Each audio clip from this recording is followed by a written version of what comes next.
મહિલા પોલીસ કર્મચારીના પુત્રની ધોળા દિવસે કરવામાં આવી છે હત્યા। ભાવનગર શહેરમાં કેવલ નામના યુવકની હત્યાનો બનાવ સામે આવ્યો છે। ભાવનગર શહેરમાં ફરતી સડક પાસે આવેલા પંચવટી ચોક વિસ્તારમાં બન્યો છે હત્યાનો બનાવ। સર્વિસમાં આપેલ કારને લેવા આવ્યો હતો ત્યારે હત્યાનો બનાવ બન્યો હતો। જૂની અદાવતને લઈને બે ઇસમોએ હત્યા કરી હોવાનું પોલીસનું અનુમાન। પોલીસ ઘટનાસ્થળે દોડી આવી લાશને પીએમ માટે સિવિલ હોસ્પિટલમાં ખસેડવામાં આવી છે। મૃતક યુવાન પર અગાઉ હત્યાના ગુનામાં સંડોવાયેલા હોય અને હાલ જામીન ઉપર હોય, જેથી આરોપીઓએ હત્યાને આપ્યો હતો અંજામ।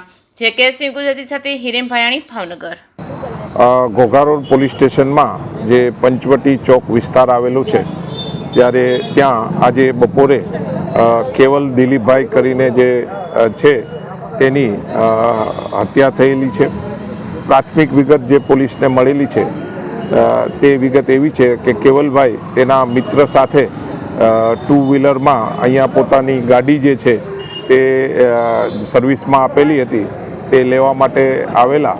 તે દરમિયાન બે ઈસમો, હાલમાં પ્રાથમિક એવી વિગત મળેલી છે કે બે ઈસમો દ્વારા તેને છરીના ઘા માર્યા છે, ગળે જે છે એને ઈજા કરેલી છે અને શરીરમાં છરીના ઘા મારી અને તેને અહીંયા મોતને મર્ડર કરેલું છે।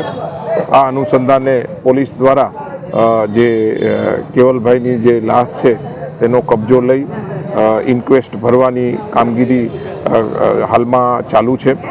પોલીસ દ્વારા જુદી જુદી ટીમ બનાવી અને આ જે ઘટના જે છે તે કઈ રીતે બનેલી છે તે બાબતે અને આગળની જે ફરિયાદ લેવાની કામગીરી પોલીસ દ્વારા કરવામાં આવનાર છે।